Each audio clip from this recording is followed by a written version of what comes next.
안녕하세요. 딥러닝을 이용한 자율주행 프로젝트의 조장을 맡은 김형욱입니다. 먼저 제가 프로젝트의 개괄적인 설명을 하고 구체적인 기능은 각 기능을 구현한 조원들이 발표를 진행하겠습니다.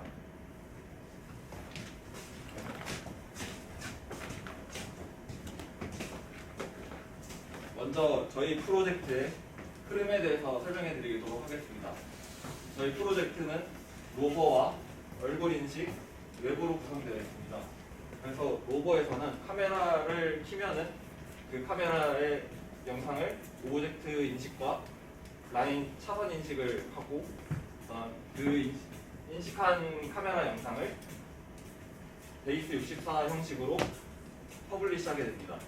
그리고 센서와 액추에이터를 제이슨 형식으로 현재의 값을 퍼블리시하게 됩니다. 그러면 이제 웹으로 넘어가서 웹에는 서버에서 웹 브라우저와 상관없이 항상 블랙박스 영상을 구독받고 있고 블랙박스 영상을 받고 있고 그다음에 웹 브라우저 사용자의 컴퓨터에서 센서 값과 카메라 영상을 엔티티 브로커를 엔티티 클라이언트를 이용해 받고 있습니다. 그래서 데이터베이스를 사용하여 블랙박스 영상을 최근 100개의 프레임을 저장해서 업데이트를 계속 해주고 있고 그다음에 웹 브라우저에서 등록한 멤버와 오버를 데이터베이스에 등록하거나 수정, 삭제할 수 있습니다. 그리고 얼굴 인식으로는 웹에 접속한 사용자의 컴퓨터에 연결된 카메라를 이용하여 카메라 영상을 얼굴 인식 서버로 보내면은 얼굴 인식 서버에서 추론을 하고 그 추론 결과와 얼굴 인식 영상을 다시 웹으로 전송하게 되어 웹에서 그 추론 결과를 이용해 로그인을 할 수 있는지 할 수 없는지를 판단할 수 있게 됩니다. 저희의 전체적인 기능의 영상을 보여드리도록 하겠습니다. 먼저 얼굴 인식 로그인을 하는데 처음 로그인할 때 회원 가입을 할 때 얼굴을 등록하여 그 등록한 얼굴과 로그인 아이디가 일치하는지를 확인해서 일치하면은 로그인을 할 수 있게 됩니다. 네, 다음은 로버 전체 카메라인데 컨트롤 뷰의 메뉴바에 있는 컨트롤 바를 클릭하게 되면 지금 등록되어 있는 3개의 로버 전체 카메라를 볼 수 있습니다. 이 로버 리스트 메뉴바의 로버 리스트를 선택하면 관제 페이지가 나오게 되는데 메뉴바에 있는 로버 리스트에서 로버 리스트를 누르면 관제 페이지가 나오게 되는데 현재 로버의 실시간 위치를 나타낼 수 있는 맵에 나타내고 있습니다. 그리고 이 등록된 로버 3개의 로버가 있는데 이 중 하나를 클릭하면 로버 허드로 넘어갈 수 있게 됩니다. 이 로버 허드로 넘어가면 먼저 로버 블랙박스 화면을 설명하겠는데요. 로버 인포라는 버튼을 클릭하게 되면은 DB에 저장된 최근의 100개의 프레임을 블랙박스 영상으로 확인할 수 있습니다. 적외선 거리 센서를 이용해서 AEB를 구현했는데요. 일정 거리가 가까워지면 긴급 제동을 할 수 있게 됩니다. 다음 수동 주행을 구현하는데요. 키보드를 누르면 로버로 MQTT 클라이언트를 이용해 명령을 퍼블리시하게 되고 그것에 따라 작동할 수 있게 만들어 놓았습니다. 다음으로는 자율주행에 대해서 말하겠습니다. 자율주행은 로버 오브젝트 인식을 한 것에 따라 속도 조절과 정지, 그다음에 차선 변경 등을 할 수 있게 해놓았습니다. 다음은 폰 인식 시 차선 변경을 해놓았는데요.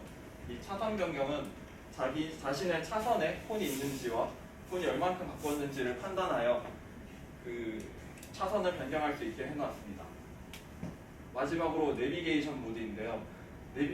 웹에서 이 내비게이션의 출발지와 목적지를 선택해 놓으면 로버가 출발을 하고 출발지에 도착하게 되면 드라이브 스타트라는 말과 함께 로버가 잠깐 멈췄다 다시 출발을 하게 되고, 목적지에 도착하게 되면은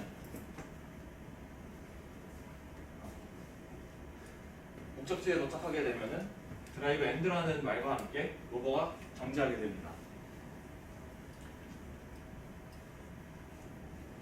이상으로 전체적인 기능 설명에 대해서는 끝마쳤고, 이제 세부적인 기능에 대해 각 팀원들이 구체적으로 설명을 하도록 하겠습니다. 먼저 차선인식 제어와 그 다음에 도로 객체 인식, 회원 정보, 블랙박스 및 얼굴 인식 딥러닝 모델, 시각화 순으로 발표하겠습니다. 먼저 제가 차선 인식 및 제어를 발표하겠습니다.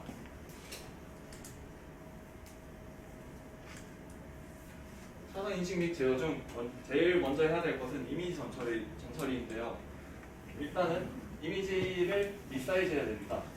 1280 by 720 사이즈인 이미지와 320 by 240 이미지를 비교했을 때 이미지 사이즈가 클수록 연산량이 많고 이미지 사이즈가 작을수록 연산량이 적어져서 속도가 더 빨라질 수 있습니다. 이를 이용해 카메라 영상의 FPS를 높일 수 있게 됩니다. 이후 이미지 필터를 해야 되는데요. 이 이미지 필터를 하는 이유는 차선 인식을 잘 하기 위해서입니다. 그래서 먼저 그레이 이미지로 컬러 이미지를 그레이 이미지로 변환을 하고, 그다음에 가우시안 블러 처리를 해서 노이즈를 제거합니다. 이후 스레시홀드 처리를 이용해서 차선의 흰색 부분과 나머지는 다 검은색으로 바꾸게 됩니다. 그리고 이제 스레시홀드 처리를 한 것을 클로즈 우클로즈를 하는데, 이 클로즈는 팽창후 침식을 말하는 것이고, 이것을 통해 차선의 구멍을 채우고 차선을 뚜렷하게 만들 수 있습니다. 그 이후 이 클로즈 우클로즈를 적용한 이미지를 다시 캐니 엣지를 사용하여 윤곽선만 검출하여 연산량을 흰색인 부분을 좀 더 줄여 연산량을 줄일 수 있습니다. 다음으로는 차선 인식에 대해서 발표하겠는데요. 일단 차선 인식을 하기 위해 관심 영역을 지정해야 됩니다. 그래서 관심 영역을 이런 마스크로 적용을 해서 이미지와 마스크를 적용하면은 이런 식으로 제가 원하는 부분만 볼 수 있게 됩니다. 이 원하는 부분을 사용하여 차선 인식을 해야 되는데, 방법으로는 제가 했던 방법으로는 허프 트랩과 플립핏이라는 2차 함수를 이용하는 방식 두 가지가 있습니다. 허프 트랜스폼은 차선의 라인을 그대로 다 직선 구간을 찾는 것이고, 이제 플립핏은 흰색 부분을 다 계산하여 2차 함수를 만들어 그리는 것인데요. 먼저 허프 변환을 말하자면은 도로에 표시된 픽셀들을 허프 변환 후 교점들을 조사해서 직선을 찾는 방법입니다. 장점으로는 비교적 빠른 연산 속도가 있고 매번 새로운 선을 찾는다는 장점이 있습니다. 하지만 직선밖에 찾지 못한다는 단점이 있습니다. 다음으로는 플립핏이 있는데요. 도로를 버드아이 변환 후 스레시홀드 이미지의 흰색 부분에 해당하는 픽셀들을 찾는 방법입니다. 찾은 픽셀들을 플립핏 함수로 2차 함수의 개수를 구하는데, 장점으로는 직선과 곡선 등 정확하게 인식 가능하지만 단점으로는 많은 연산 때문에 프레임이 저하되고 차선이 아닌 흰색 부분이 있을 때 다른 2차 함수가 나와서 이런 식으로 잘못된 차선이 나오게 됩니다. 또한 버드아이 뷰를 이용하기 때문에 ROI와 퍼스펙티브 포인트에 민감합니다. 그래서 저는 허프 변환을 채택했는데요. 자율주행과 수동주행 전환 시 선을 찾은 경우와 되게 유용하고, 선을 찾은 경우와 찾지 못하는 경우를 자유롭게 오갈 수 있어야 하기 때문에 하프 변화를 선택했습니다. 또한 빠른 연산 속도 때문에 FPS를 보존할 수 있게 됩니다. 근데 그 차선 인식 중 문제점이 있었는데 횡단보도 같은 경우가 제일 문제였습니다. 이 횡단보도를 만나게 되면은 차선을 안쪽으로 찾는 경우도 있고 더 바깥쪽으로 찾는 경우도 있어서 차가 많이 흔들리게 됩니다. 그래서 이 횡단보도를 인식하기 위해서 히스토그램을 그렸는데요. 이미지를 0축으로 아래로 mp.sum을 이용해 히스토그램을 만들면은 이런 식의 보통의 차선은 이런 식의 히스토그램이 나오고 횡단보도에선 이런 식의 히스토그램이 나옵니다. 이 히스토그램을 이용해서 mp.min을 이용해 평균값을 구하면은 보통 횡단보도는 평균값이 800 이상으로 나오고 보통의 차선은 800 이하로 나와서 이걸로 횡단보도를 인식합니다. 횡단보도를 인식하고 그 다음에 차선을 인식해야 되는데 현재 차선을 판단하는 방법은 또 이제 1축을 이용하여 왼쪽과 오른쪽을 나눠서 이번에는 이런 방향으로 히스토그램을 그리게 됩니다. 이 히스토그램을 그리면은 왼쪽은 이런 식의 히스토그램이 나오고 오른쪽은 이런 식의 히스토그램이 나오게 되는데요. 점선인 경우 먼저 먼저 흰색 선을 찾았을 때 플래그를 한번 누르고 그 다음에 다시 검은색 부분이 나왔을 때 이런 검은색 부분이 나왔을 때 플래그를 한번 다시 올려서 이후 이 검은색 부분이 어느 정도 있냐로 판단을 해서 어느 정도 있으면은 이쪽이 오른쪽 차선인지 왼쪽 차선인지 판단할 수 있게 됩니다. 이것을 이용하여 횡단보도에서 만약에 오른쪽 차선이면 이 오른쪽에 제일 그냥 뚜렷하게 직선으로 되어 있는 것을 따라가고 만약에 왼쪽 차선이면 왼쪽에 뚜렷하게 되어 있는 직선만 따라가게 만들어 놨습니다. 네, 이상으로 저의 발표는 마치겠고 다음으로 도로객체 인식에 대해서는 다른 팀원이 발표하도록 하겠습니다. 네, 안녕하세요. 도로객체 인식 발표를 담당하게 된 김예나입니다. 일단 도로객체 인식을 두 개의 파트로 분류를 해봤는데요. 모델 개발이랑 그 개발한 모델을 추론하는 부분 두 파트로 이렇게 분류를 해보았고요. 발표를 시작하기 앞서서 전체적인 그 흐름에 대해서 설명을 해드리도록 할게요. 일단은 딥러닝에 있어서 가장 먼저 해야 되는 부분은 데이터셋을 설정을 하는 겁니다. 그래서 저희 그 도로 주행을 할 때 뭐 여러 가지 표지판이나 신호등 이런 객체들을 인식을 해야지 자율주행이 가능하거든요. 그래서 어떤 객체를 인식을 할지 설정을 하는 부분이 가장 먼저 필수적이었고요. 그 다음에는 그 사진 데이터들을 데이터셋에 구축을 한 후 그 라벨링 작업을 거친 다음에 데이터셋을 먼저 처음 초기 데이터셋을 설정을 한 다음에요. 그 다음에 데이터셋이 부족할 경우를 대비해서 데이터셋 증식을 했습니다. 증식을 할 경우 딥러닝 인식률이 더 높아지는 효과를 볼 수 있었고요. 이후에는 학습을 진행을 하고 그 학습 결과에 따라서 데이터셋을 계속 조정을 했고요. 마지막으로 모델을 저장한 후에 TensorRT를 이용하여 추론을 해보았습니다. 네, 도로인식 객체, 저희가 설정한 도로인식 객체는요.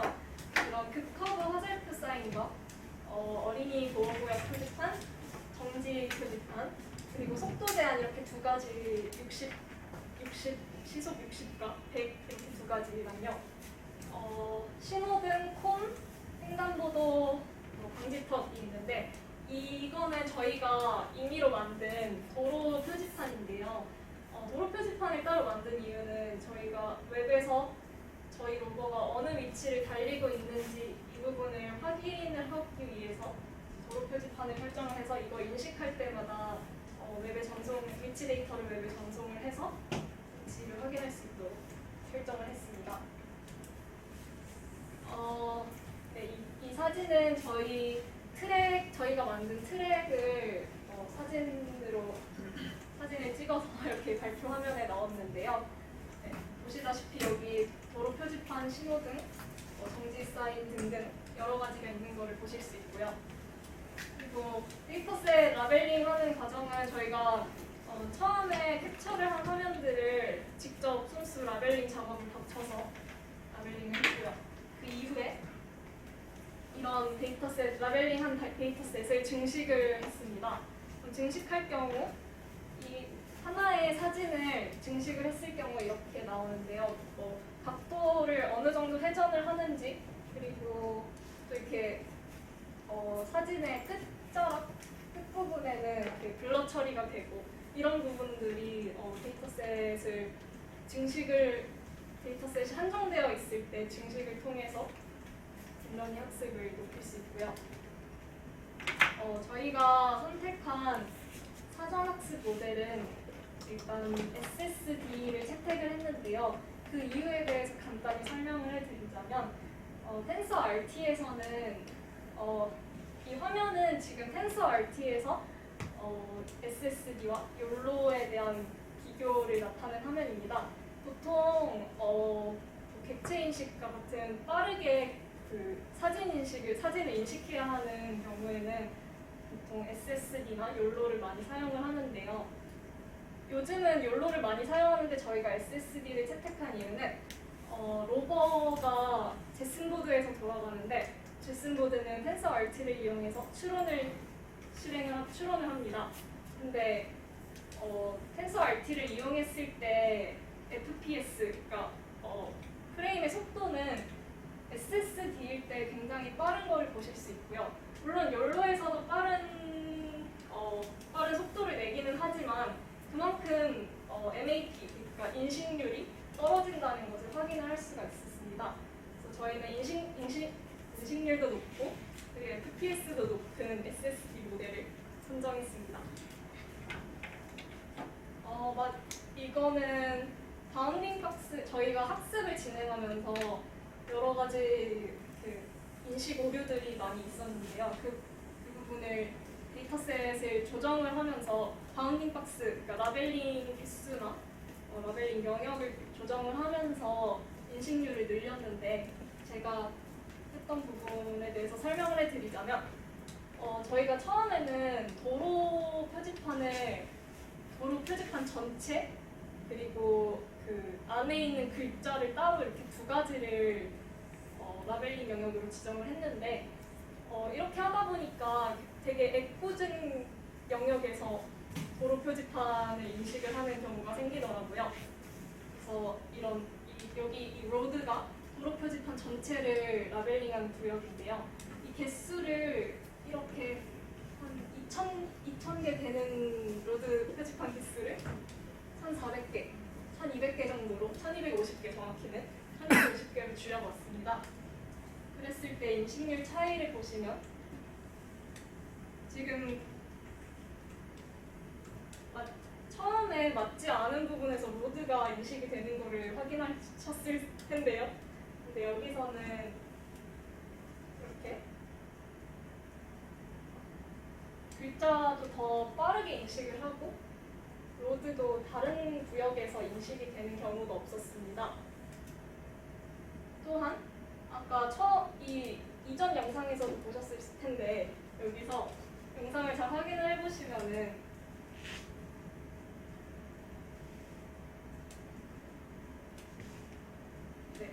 이런 식으로 그 차선 주변에서 폰을 인식을 하는 경우가 굉장히 잦게 있었습니다. 근데 폰 데이터를 바운딩 영역 제슨 카메라 자체가 굉장히 붉은 기운이 많이 돌기도 했었고 그리고 데이터셋이 굉장히 좀 블러리한, 굉장히 흐리고 또렷하지 않은 점에서 여러 가지 데이터 영역을 바운딩 박스를 직접 수정을 하다 보니 이런 식으로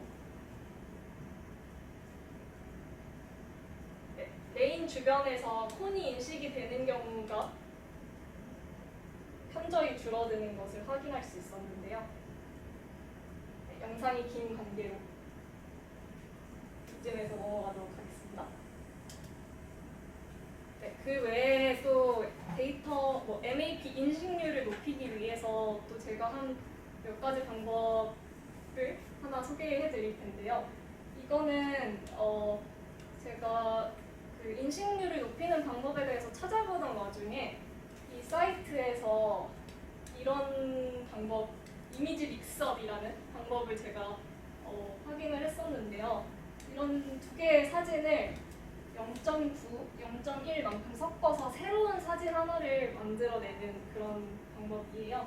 그래서 여기 보시면 뭐 양과 스탑 사인 두 개를 합쳐서 이렇게 라벨링도 이렇게 두 개가 합쳐서 나오는 부분을 보실 수 있는데요. 저는 이제 신호등 데이터가 굉장히 잡히지 않아서 이거를 좀 보완을 해보고자 빨간불일 때와 초록불일 때 두 가지를 이렇게 합쳐서 0.5라는 웨이트 값을 줘서 합쳤더니 이런 식으로 나왔어요. 네, 그래서 이거를 이 데이터셋을 몇 가지 또 구축을 해서 학습을 진행을 해보았고요.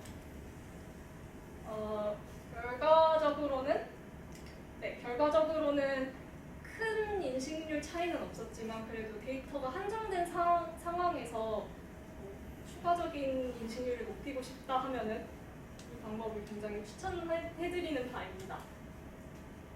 네, 그리고 두 번째는 이제 추론을 하는 부분인데요.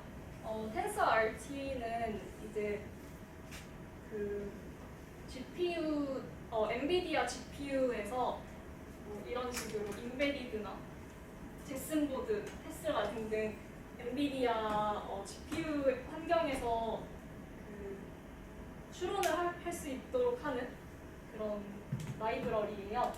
그래서 정확히 흐름을 말씀을 드리자면은 제가 이전에 학습한 모델을 이 TensorRT에서 굉장히 그 제슨 보드나 어떤 엔비디아 GPU에 알맞게 최적화를 시킨 후에 그거를 실시간 런타임 엔진으로 추론을 빠르고 좀 더 정확하게 할 수 있도록 도와주는 그런 라이브러리 함수입니다.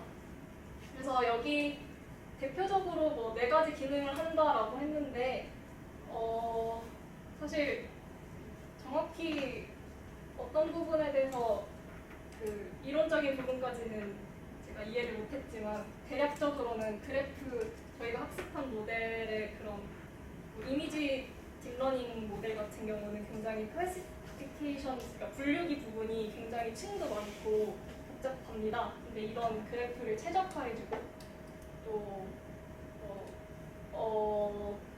또 동적 데이터 런타임에서 빠르게 실행할 수 있도록 도와준다라는 그런 점들에서 TensorRT를 사용을 하게 되었고요. 결론적으로 이전에 저희 조장님께서 발표하신 차선인식과 딥러닝 두 가지를 그러니까 추론한 그 결과과 프레임들을 이런 식으로 두 개를 합쳐서 결론적으로는 이 프레임을 가지고 자율주행에서 사용을 합니다. 그래서 차선을 인식을 하면서 제 인식에 따라 속도 조절을 할 수 있도록 조정하는 부분까지 이렇게 말씀드리고 저는 발표를 마치도록 하겠습니다. 다음 회원 정보 부분은 전찬혁 조원님께서 진행해 주시도록 하겠습니다. 감사합니다. 네, 안녕하세요. 이번 프로젝트에서 회원 정보를 맡게 된 전찬혁이라고 합니다. 처음으로 저희는 회원 가입을 만들 때 회원이 입력하는 기본 정보를 담는데 멤버제를 만들어서 멤버의 회원에 대한 정보를 담아줍니다. 그리고 그 담은 정보를 데이터베이스에 담아주고 그리고 회원이 입력하지 않으면은 회원을 가입을 할 수 없게 밸리데이션을 해줘서 아이디, 패스워드, 이름 공백이거나 패스워드가 8자 이하이거나 생년월일이 8자가 아니거나 이메일이 중복된 이메일로 하려고 하면은 저희가 밸리데이션을 통해서 회원 가입을 하지 못하고 저렇게 빨간 글씨와 함께 다시 입력하도록 했고요. 그리고 이메일도 인증을 해야지 다음으로 넘어갈 수 있게 버튼 더 디세이블을 해둬서 이메일 인증이 성공을 하면은 이제 디세이블을 풀어주고 다음으로 넘어갈 수 있게 해줍니다. 그리고 아이디와 이름을 적을 때 에이젝스를 통해서 키보드 이벤트를 이용해 키업할 때 아이디에 영어가 아닌 다른 한글이나 뭐 숫자 한글 같은 한글에 대한 키보드 이벤트가 발생하면은 자동으로 지워지게 하고 무조건 영어와 숫자만 쓸 수 있게 만들었습니다. 그리고 로그인 같은 경우는 사용자가 아이디와 비밀번호를 입력했을 때 데이터베이스에 있는 아이디를 불러와서 그 아이디와 비밀번호가 일치하면 로그인을 하게 되는데 처음에 사용자가 아이디를 입력하지 않거나 틀린 아이디를 입력했을 때 밸리데이션을 통해 아이디가 존재하지 않다고 말을 해주는 밸리데이션을 걸어놨고 비밀번호 아이디가 비밀번호와 일치하지 않을 때는 비밀번호를 다시 입력해달라는 밸리데이션을 넣어놨습니다. 그리고 사용자 아이디 찾기인데 사용자의 이름을 DB에서 검색을 해서 사용자의 이름에 맞는 아이디를 저희가 결과값으로 보여주게 됩니다.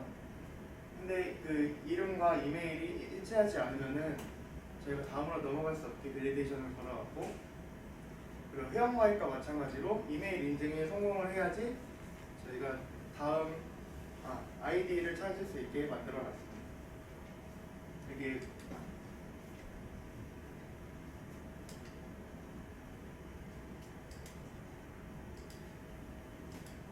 이게 결과값이고요. 사용자의 아이디를 모델 객체를 통해서 JSP로 넘겨준 다음 사용자의 이름에 맞는 아이디를 저희가 이렇게 보여주게 됩니다. 그리고 패스워드 찾기도 마찬가지인데 아이디와 이름, 이메일을 적어주고 그 세 가지의 조건이 다 일치하지 않으면은 사용자가 비밀번호를 찾을 수 없게 되고요. 그리고 마찬가지로 정확한 아이디와 이름, 이메일이 적혀지지 않으면은 밸리데이션 통해서 다시 입력해달라는 말을 나오게 됩니다. 그리고 마찬가지로 이렇게 모델 객체를 통해서 사용자의 아이디에 맞는 비밀번호를 보여주게 됩니다.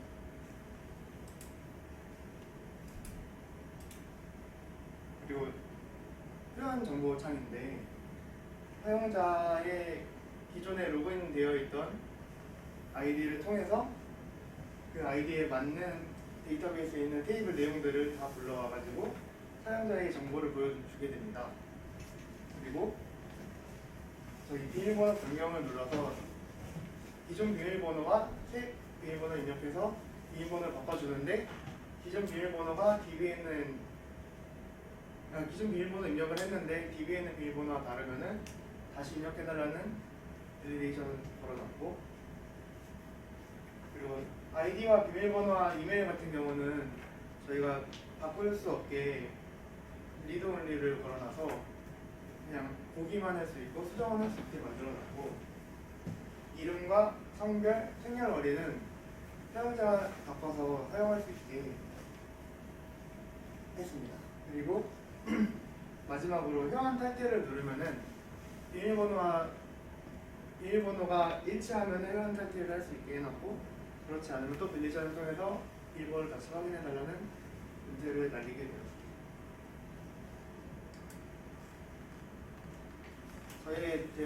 저희 회원 공부에 대한 발표는 여기까지고요.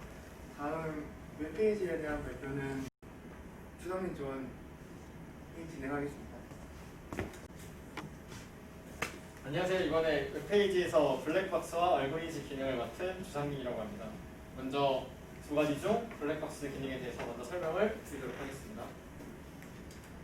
보시면 그 블랙박스 기능이라는 것은 여러분들이 아시다시피 자동차에 달려있는 카메라를 통해서 동영상을 촬영하게 되고 추후에 시간이 지났을 때 과거의 장면을 저장시킬 수 있는 기능을 뜻하는데요. 이번에 진행한 그 자율주행 차에서도 똑같은 기능을 구현하고자 블랙박스 기능을 넣었습니다. 제가 블랙박스 기능을 구현하면서 필요한 모델 객체는 두 가지가 있고요. 그중 하나는 로버가 서버를 향해서 촬영한 동영상 프레임을 보낼 수 있는 MQTT 보내는 동영상 프레임을 받기 위한 MQTT 클라이언트고요. 나머지 하나는 블랙박스 객체인데 먼저 MQTT 클라이언트를 제가 어떻게 구현했는지 설명드리도록 하겠습니다.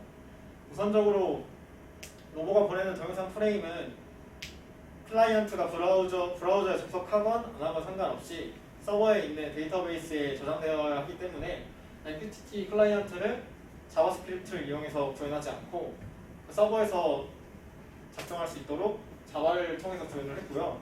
그 다음에 스프링에 빈 객체로 여기 보시다시피 컴포넌트 어노테이션을 통해 스프링 빈 객체로 구현함으로써 관리를 용이하게 했습니다. 두 번째는 MQTT 클라이언트를 구현함에 있어서 단일 스레드로서 메시지를 받는 것마다 동영상을 DB에 저장하는 것이 아닌 그 스레드 풀 기능을 이용해서 메시지를 받는 스레드와 받은 메시지를 DB에 저장하는 스레드를 구분하여 프로그램 및 부드럽게 동작하도록 했습니다. 그러한 동작함을 위해서 자바에서 스레드 풀 기능을 지원하는 익스큐터 서비스 객체를 이용을 했고요. 마지막으로 이 블랙박스, 이 MQTT 클라이언트는 서버가 켜지는 동시에 로보가 보내주는 동영상 프레임을 자동으로 받아줘야 하기 때문에 그 자동으로 실행하기 위해서 포스트 컨스트럭터라는 어노테이션을 이용해서 특정 이 빈 객체가 생성될 때 이 메소드를 통해서 자동으로 서브스크라이브를 실행하도록 구현했습니다. 현재 보시는 것이 그 앞서 말씀드린 MQTT 클라이언트가 메시지를 받았을 때 동작하는 메소드이고요. 여기 첫 번째로 보시면 매개 변수로 MQTT 메시지에 관한 토픽을 받고 토픽에 관한 메시지를 받게 되겠습니다. 첫 번째로 받은 메시지를 잘 파싱을 한 다음에 그 받은 데이터 동영상 프레임을 추출하고요. 그 추출한 것을 R 이미지라는 변수에 담고 블랙박스 객체를 만들고 블랙박스 객체에 대해서 그 이미지를 담아주고 그 다음으로 중요한 부분이 여기 있습니다. 블랙박스 서비스.save 이미지라는 게 있는데요. 이거는 추후에 설명드리겠지만 블랙박스 서비스라는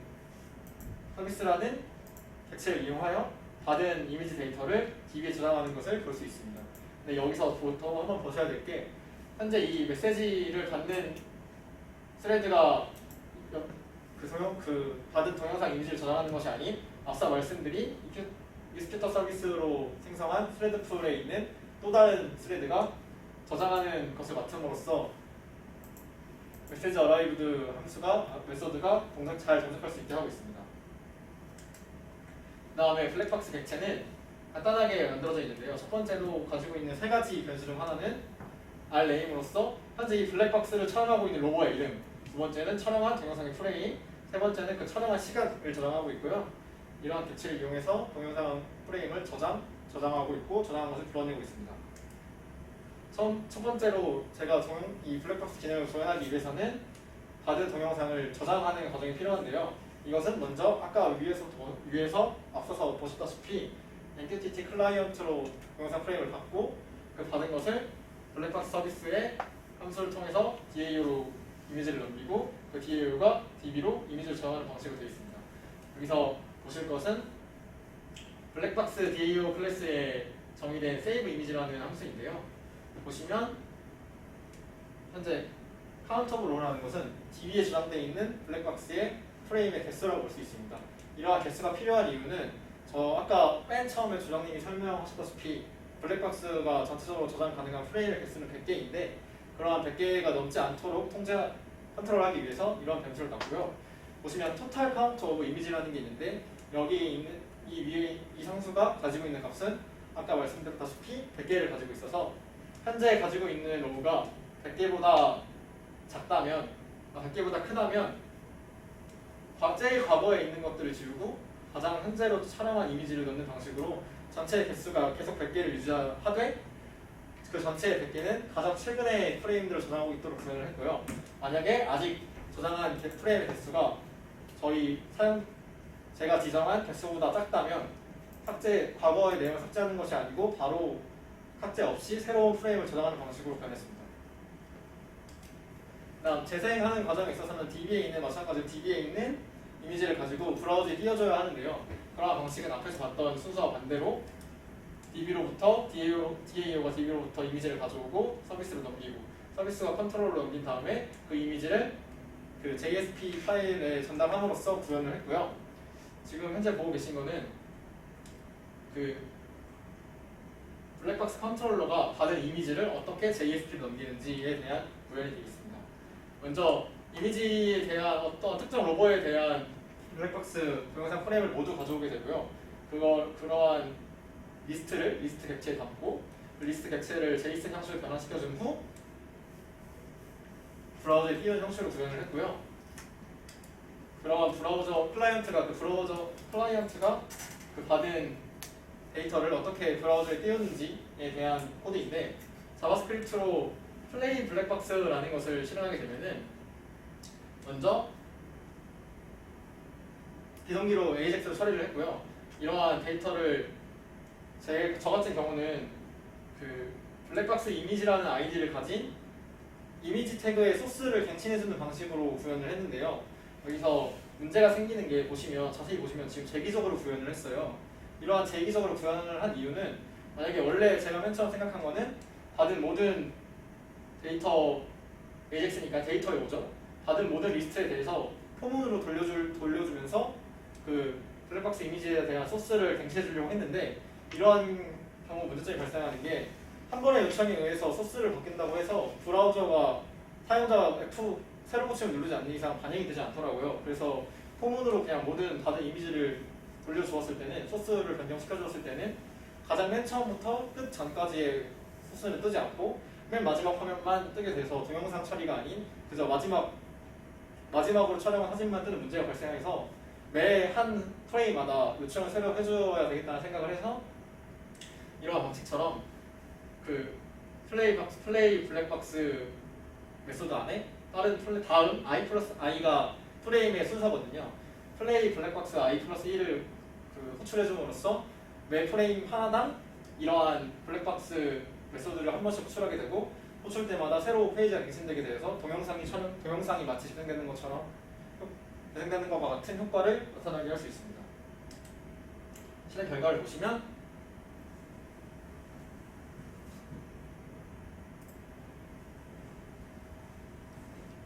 이런 식으로 블랙박스를 하게 되면 최근 촬영한 100개의 프레임이 자동으로 재생되는 것을 확인하실 수 있습니다.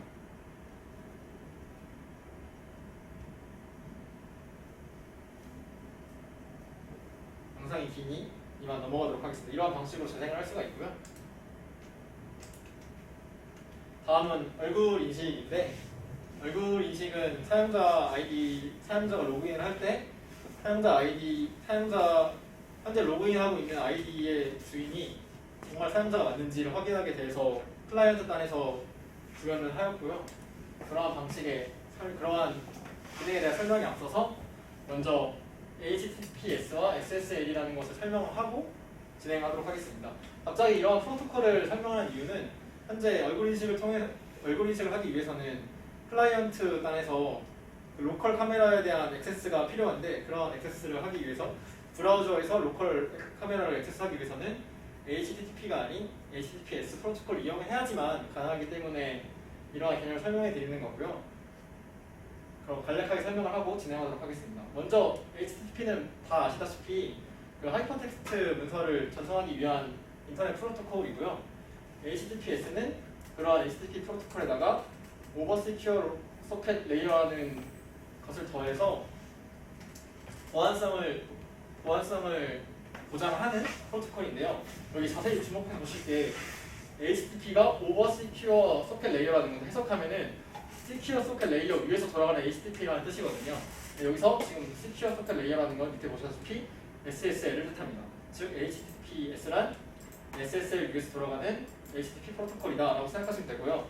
이러한 프로토콜을 사용하는 이유는 어떠한 공격자로부터 데이터의 변조나 데이터의 갈취 등을 막기 위해서 막기 위한 보안성을 주기 위해서 사용한다고 볼 수 있습니다. 그림으로 간단히 보시다시피 SSL 프로토콜이 위에 있고요.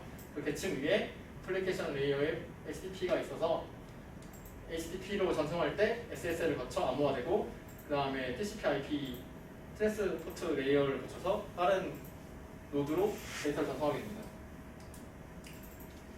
그리고 제가 작성한 코드인데요. 설명을 드리면 먼저 이거는 현재 클라이언트가 가지고 있는 카메라를 통해서 촬영을 하고 그 촬영한 내용을 브라우저에 띄우는 내용입니다.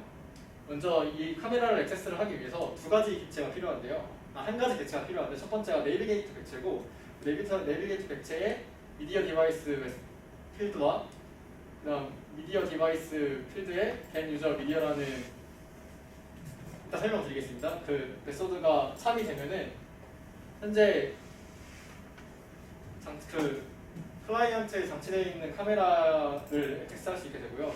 그 카메라가 촬영하는 데이터를 위에서 제가 HTML 비디오 태그를 설정해 놨는데 그 설정한 비디오 태그에 소스를 넣을 수 있고 그 소스를 플레이하게 되면 현재 사용자가 촬영하고 있는 화면을 브라우저에 띄우게 됩니다. 위에서 설명한 내비게이터 객체는 브라우저에 관한 정보를 저장하고 있는 객체이고요. 그 다음에 내비게이터 미디어 디바이스 객체는 현재 그 브라우저 작동하고 있는 컴퓨터에 연결되어 있는 미디어 입력 장치에 대한 접근을 가지고 있는 객체라고 보시면 되겠습니다. 그래서 위에서 보시다시피 현재 연결되는 객체가 있고 미디어 그 도구가 있고 즉 카메라가 있고 그 카메라에 대한 접근 권한을 얻었을 때만 그 지금 촬영하고 있는 이미지를 브라우저에 띄울 수 있다고 보시면 되고요. 이러한 그 객체 위에서 말씀드린 객체는 그 브라우저 표준이 아니고 브라우저보다 다 그러니까 스탠다드가 아니기 때문에 브라우저별로 정책이 달라서 여기 밑에 표에서 보시다시피 크롬이나 엣지나 파이어폭스, 인터넷 익스플로러 같은 브라우저에서 하는 활동이 실행이 가능하고요. 오페라나 사파리 같은 경우는 실행을 할 수 없습니다. 이러한 객체를 이용할 수가 없습니다. 또 이러한 객체를 이용하기 위해서 HTTPS를 사용해야 된다는 것도 브라우저로 다른데 저 같은 경우는 크롬으로 개발을 했기 때문에 반드시 HTTPS가 필요한 상황이었고요. 만약에 인터넷 익스플로러를 개발을 했다면 이 객체를 사용하더라도 HTTPS가 아닌 HTTP만 써도 충분히 사용 가능하지만 대다수의 사용자들은 이 세 가지 브라우저를 사용하고 있다는 전제하에 생각을 했기 때문에 HTTPS를 사용했습니다. 이 전체적인 진행을 봤을 때 지금 현재 클라이언트가 카메라를 통해서 자기 얼굴을 촬영을 하고 그 촬영한 것을 서버에 있는 딥러닝 모델로 보낸 뒤 딥러닝 모델이 추론을 통해서 현재 촬영한 얼굴이 어떠한 얼굴인지 판단을 하고 그 정보를 다시 받는 형식으로 개발을 했는데요. 그중 촬영하고 있는 동영상에 대해서 프레임을 찍고 그 프레임을 보내는 방식입니다. 간단하게 설명드리면 캔버스 객체를 이용해서 비디오 객체가 찍고 있는 화면을 캔버스 객체를 이용해서 일종의 추출을 하고요. 그 추출한 것을 베이스64 형태로 만든 뒤 반환해주고 그 반환된 것을 MQTT 클라이언트로 딥러닝 모델이 동작하고 있는 서버로 보내는 것을 볼 수 있습니다. 그 다음에 제가 아까 말씀드렸다시피 딥러닝이 추론을 한 다음에 그 결과를 브라우저로 보내준다고 했는데 그 정보를 가지고 얼굴 인증을 어떻게 구현했는지에 대해 설명을 드리겠습니다. 그러한 기능을 구현하기 위해서 첫 번째로 사용한 자료 구조는 해시맵인데요. 자바스크립트에서는 해시맵이 따로 정의되어 있지 않기 때문에 아래와 같이 어레이로 구현을 하고 관련된 함수들을 따로 정해줌으로써 구현을 했습니다. 먼저 여기서 해시맵에서 우선 P값은 전송된 이미지겠죠? 제 얼굴이겠죠? 어떤 이미지에 대해서 얼굴 인식 딥러닝 모델에 추론값을 보내주고 밸류 값은 그 추론값이 몇 번이나 브라우저로 전송됐는지에 대해서 정의를 했고요. 그 관련해서 세 가지 함수를 정의를 했는데 첫 번째는 put 메소드라고 해서 현재 키값과 밸류값에 대한 데이터를 해시에 추가해주는 거고 두 번째는 현재 그 해시에 어떤 키값에 대한 밸류값이 존재한다. 그 키값에 대한 데이터가 해시에 존재한다. 의 여부를 반환해주는 함수고요. 세 번째는 어떠한 주어진 키값에 대해서 그 키값이 가지고 있는 밸류값을 반환해주는 함수입니다.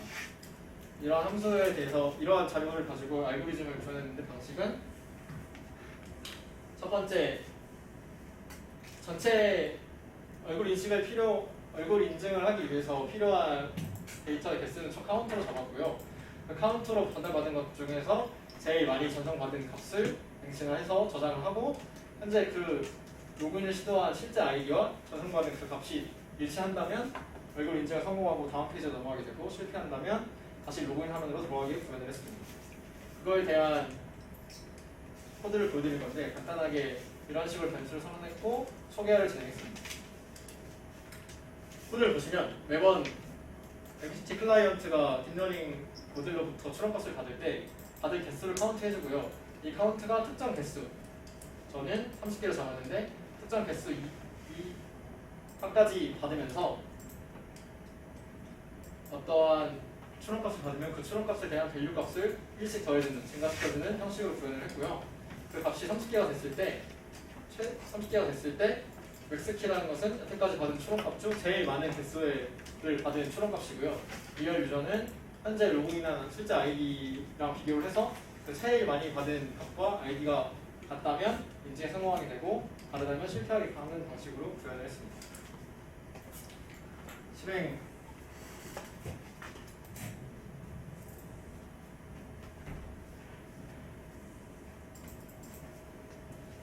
지금 보시는 화면이 얼굴 인증을 하는 과정이고요. 먼저 로그인을 하고 아이디 입력하고 비밀번호를 치고 로그인 입력하게 되면은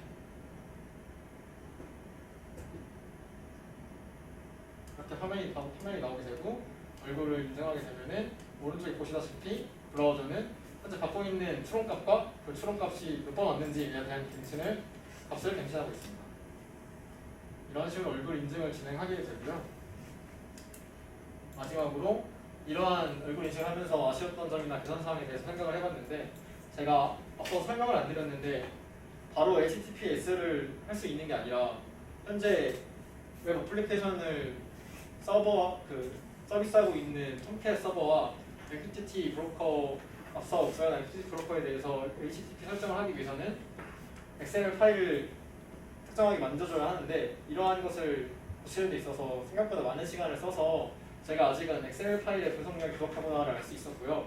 두 번째로 현재 촬영하고 있는 이미지를 딥러닝 모델이 돌고 있는 서버로 전송하기 위해서 이미지를 보냈는데 그 이미지 전송 시에 데이터 용량이 제한되어 있는데 사실상 해상도가 큰 데이터를 전송해야 딥러닝 모델도 추론하기가 쉬울 텐데 그러한 과정에서 왜인지 모르겠지만 전송할 수 있는 데이터의 크기가 한정되어 있어서 불편함을 느꼈는데 이러한 문제를 해결하지 못했기 때문에 앞으로 개선해야 될 사항이라고 생각해서 넣어놨습니다.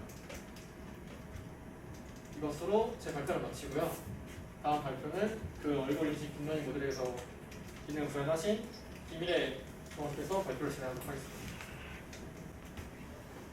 얼굴 인식 딥러닝 모델에 대해서 발표할 김지래라고 합니다. 일단 얼굴 인식 데이터셋을 먼저 만들어야 되는데요. 저는 일단 호그 데이터셋이라는 호그 알고리즘이라는 알고리즘을 이용해서 데이터셋을 만들었습니다. 먼저 CV2 오픈CV의 IM리드를 이용해서 이미지를 불러오는 전체 데이터셋이 있는 이미지를 불러오는 걸 먼저 실행을 하고요. 그리고 detected face라는 이 함수를 디립에서 지원하는 이 함수를 이용해서 저 이미지에서 얼굴을 추출해냅니다. 그리고 이 이미지 추출한 얼굴을 페이스 얼라이너라는 함수를 이용해서 여기 보시다시피 outer eyes and nose 그러니까 눈과 코를 기준으로 가운데로 정렬을 시킵니다. 그리고 이 이미지를 144 곱하기 144의 사이즈로 디사이즈를 시켜주고요. 그리고 이 디사이즈한 이미지를 사이킷 이미지라는 라이브러리의 호그라는 라이브러리를 이용해서 이미지를 변환을 시켜줍니다. 여기에 보시면 visualize equal true라고 되어 있는데 이 visualize를 true로 해주면 fd랑 호그 이미지를 같이 리턴을 해줍니다. 여기서 fd는 호그 알고리즘을 포함하고 있는 말 그대로 MP 어레이를 리턴을 하고요. 호그 이미지는 이거를 시각화할 수 있는 데이터셋을 리턴을 시켜줍니다. 즉 fd랑 호그 이미지는 1:1 대응이기 때문에 저는 호그 이미지만 활용을 해서 데이터셋을 만들었습니다. 그리고 이게 리턴되는 값이 제가 디사이즈한 144 곱하기 144라는 NP 어레이로 리턴이 되기 때문에 이거를 144 곱하기 144 곱하기 1이라는 NP 어레이로 변환을 시켜준 뒤 이거를 다시 CV2를 이용해서 이미지를 저장시켜주는 그런 과정을 통해 데이터셋을 만들었습니다. 방금 그 코드를 이용하면 이런 식으로 데이터셋이 변환됩니다. 이게 제가 가지고 있는 원본 00690.png라는 원본 데이터인데요. 이걸 방금 코드를 이 이미지에 적용을 시켜주면 일단 이런 식으로 딜릿해서 얼굴을 찾아줍니다. 그리고 이 찾아낸 얼굴을 이런 식으로 얼굴의 눈과 코를 기준으로 가운데로 정렬을 시켜주고요. 그리고 이거를 포그라는 그 함수에다가 그 이미지를 다시 넣어주면 이런 식의 데이터셋이 완성이 됩니다. 이제 이 이미지를 가지고 훈련시킨 데이터를 MQTT 클라이언트를 이용해서 어떤 식으로 이미지를 받고 그 이미지를 다시 분석을 해낸 다음에 출력을 시켜주는지 그 과정을 알려드리겠습니다. 먼저 on 메시지를 통해서 self.image라는 매개 변수에다가 계속해서 디코드한 cv2.im 디코드라는 이 코드를 이용해서 계속해서 디코드한 그 변수를 저장을 시켜줍니다. 그리고 classify라는 함수를 새로 선언을 해서 이 함수에서 classifier라는 클래스를 제가 하나 만들었는데요. 이걸로 지속적으로 지금 현재 존재하는 이미지를 계속해서 분류를 한 다음 거기서 분류된 이미지를 퍼블리싱 한번 send base 64로 퍼블리싱을 해주고 그리고 그 결과 값을 또 MQTT 퍼블리셔로 퍼블리싱을 해줍니다.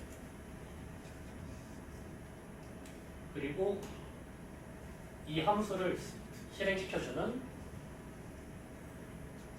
함수를 하나 더 선언을 해서 스레드를 총 2개를 돌립니다. 여기까지 스레드를 총 2개를 돌립니다. 근데 이렇게 했을 때 이미지가 맨 마지막 이미지가 MQTT 클라이언트에서 보내지는 상황이 계속 발생하기 때문에 1초마다 한 번씩 들어오는 이미지가 없을 때 이미지를 초기화해주는 코드를 하나 만들었습니다. 그리고 이 코드도 새로운 스레드로 세 번째 스레드를 사용해서 1초에 한 번씩 초기화를 해준 스레드를 하나 만들어서 여기까지 총 3개의 스레드가 한꺼번에 돌아가게 됩니다. 그리고 제가 훈련시킨 모델을 옆에 있는 코드와 같이 사용을 하게 되는데요. 이미지 데이터셋을 만들었을 때의 코드와 거의 유사합니다. 먼저 받은 이미지를 드립을 통해서 얼굴을 인식을 해주고요. 그리고 인식된 얼굴을 페이스 얼라이너를 통해서 얼굴을 정중앙으로 정렬을 시켜주고 이제 이 이미지를 144에 144로 변환을 한 다음 포그 데이터셋으로 변환을 해줍니다. 그리고 여기에다가 new access를 통해서 제가 만들었던 이미지와 똑같은 형식의 이미지를 만든 다음 프레딕트를 해주면 이런 식으로 결과물을 출력하게 됩니다. 다만 이때 변환하는 값이 0.6이 되지 않으면 이 포문이 브레이크 되면서 더 이상 퍼블리싱을 하지 않게 됩니다. 그리고 아까 주상민 조원이 발표했듯이 발표한 내용에서 보시면 얼굴이 라인이 이렇게 가면처럼 그려져 있는 걸 보셨을 텐데요. 그 코드가 바로 self.liner에서 들어오면은 이런 식으로 결과값이 출력되게 됩니다. 이건 이제 웹에서 이런 식으로 결과값을 받아내게 됩니다. 다음 시각화에 대한 발표는 박성진 조원이 진행하도록 하겠습니다. 네, 안녕하세요. 이번 프로젝트에서 시각화를 담당한 박성진입니다. 먼저 트랙 맵을 어떻게 그리는지에 대해서 설명해 드리겠습니다. 우선 트랙 맵을 그리기 앞서 캔버스 사용법에 대해서 아셔야 됩니다. 캔버스라는 것은 HTML 태그인데요. 이 태그를 이용해서 브라우저에 그림을 그릴 수 있게 됩니다.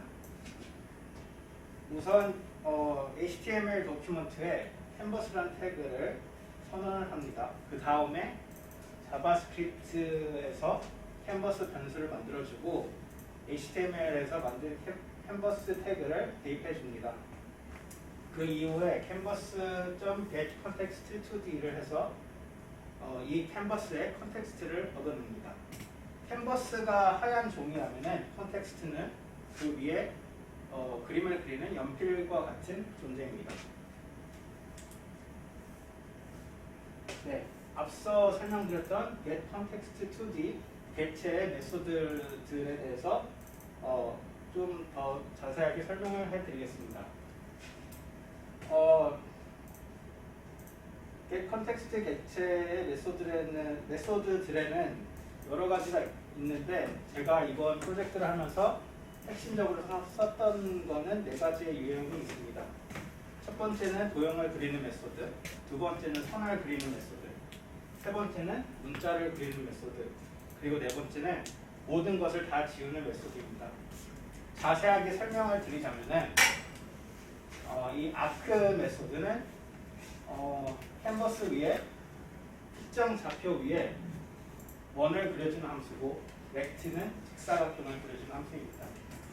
이 move2는 직선을 그리지 않고 캔버스 위에 특정 좌표로 이동을 해주는 함수고 line2는 현재 위치에서 지정해준 좌표로 직선을 그려주는 메소드입니다.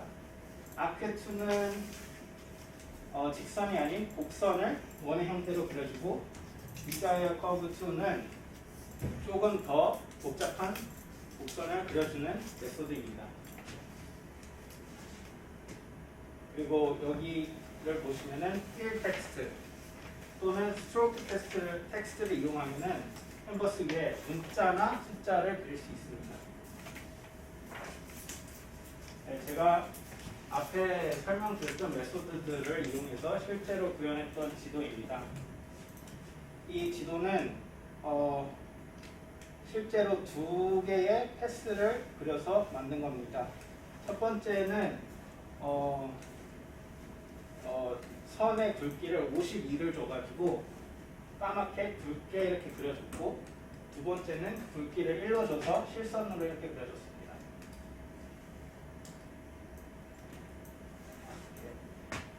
다음으로는 애니메이션 제작에 대해서 설명해 드리겠습니다. 애니메이션 제작이 중요한 이유는 지도 위에 로봇들이 움직이는 것을 시각화하기 위해서 정말 중요합니다. 애니메이션의 원리는 우선 지도와 로봇을 그려줍니다. 그 다음에 캔버스를 싹 다 지워줍니다. 그리고 마지막으로 로봇의 위치를 살짝 수정해서 재설정한 다음에 다시 지도와 로봇을 그려줍니다. 이 작업을 20ms마다 하면은 사람의 눈에는 움직이는 것처럼 보입니다. 실제로 자바스크립트에서는 setInterval 함수에 애니메이션 함수를 20ms마다 호출을 했습니다. 그리고 그 애니메이션 함수 안에는 지도와 로봇을 그리는 함수, 그리고 캔버스를 지우는 함수, 그리고 위치를 수정하는 함수 셋 다 들어있습니다. 제가 실제로 구현했던 실시간 지도를 보여드리겠습니다.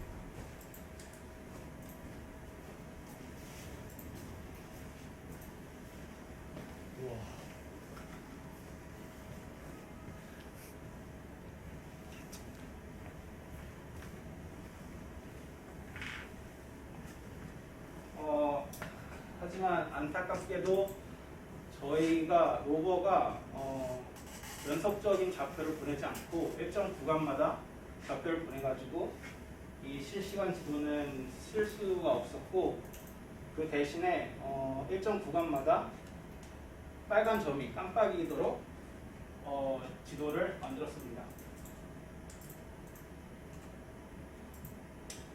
다음은 시각화 허드에 대한 허드를 어떻게 만들었는지에 대해서 설명드리겠습니다. 허드는 heads up display의 약자입니다.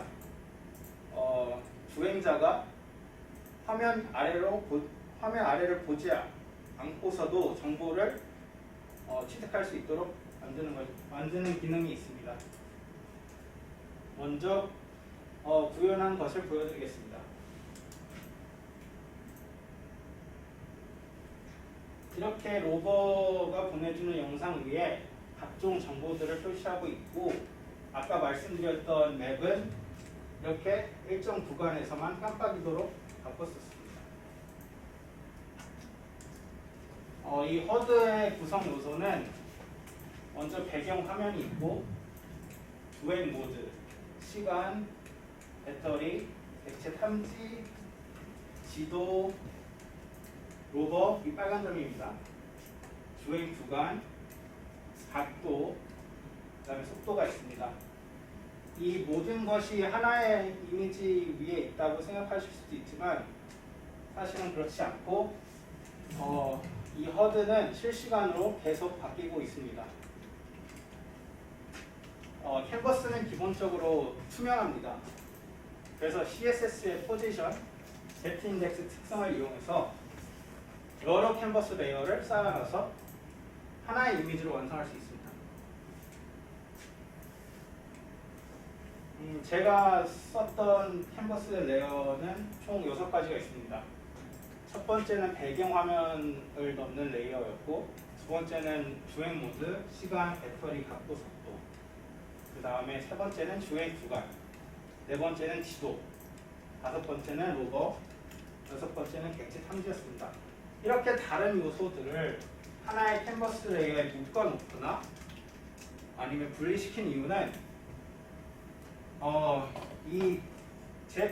이 각각의 정보들의 업데이트 주기가 다르기 때문입니다.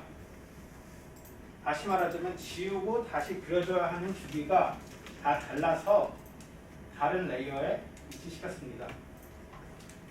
예를 들면은 레이어 4에 있는 지도는 웹페이지가 업로드 됐을 때 딱 한 번만 그려지기만 하면 됩니다. 그리고 레이어 1에 있는 배경화면은 쉼 없이 계속 화면이 바뀌어야 되기 때문에 별도의 레이어로 만들었습니다. 두 번째 레이어는 로버에서 0.1초마다 정보를 보내주는데 그걸 표시하기 위해서 별도로 레이어를 만들었고,